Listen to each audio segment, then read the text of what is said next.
ಜನಸಂಬಾಧ ಅಥವಾ ಜನಸಮ್ಮರ್ದ ಅಂದ್ರೆ ಜನದಟ್ಟಣೆ ಅಂತ ಅರ್ಥ.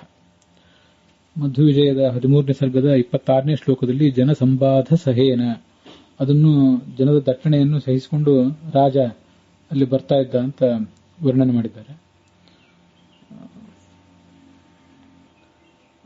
ಸಂಬಾಧ ಅಂದ್ರೆ ಎಲ್ಲಿ ಯಾವ ಆ ಹೆವಿ ರಶ್ನಲ್ಲಿ ಜನರಿಗೆ ತೊಂದರೆ ಆಗ್ತದೋ, ಜನರು ಬಾಧಿಸಲ್ಪಡ್ತಾರೋ ಅದಕ್ಕೆ ಸಂಬಾಧ ಅಂತ ಆ ಕಾರಣದಿಂದ ಕರೀತಾರೆ. ಸಂಮರ್ದ ಅಂದ್ರೂ ಜನರಿಗೆ ಅಲ್ಲಿ ಮರ್ದನ ಆಗ್ತದೆ, ಒಬ್ರಿಗೊಬ್ರಿಗೆ ಘರ್ಷಣೆ ಆಗುವುದರಿಂದ ಸಂಬಾಧ ಅನ್ನೋದಕ್ಕೆ ಸಮ್ಮರ್ಥ ಅನ್ನೋದಕ್ಕೂ ಅದೇ ಅರ್ಥ.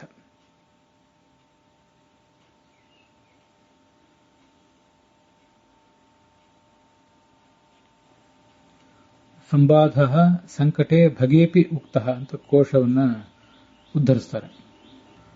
ಹೀಗೆ ಸಂಬಾಧ ಅನ್ನೋದಕ್ಕೆ ಒಂದು ದಟ್ಟಣೆ ಅಂತನೂ, ಇನ್ನೊಂದಕ್ಕೆ ಭಗ ಅಂತನೂ, ಹೀಗೆ ಎರಡು ಅರ್ಥಗಳು ಕಾಣಿಸ್ತವೆ.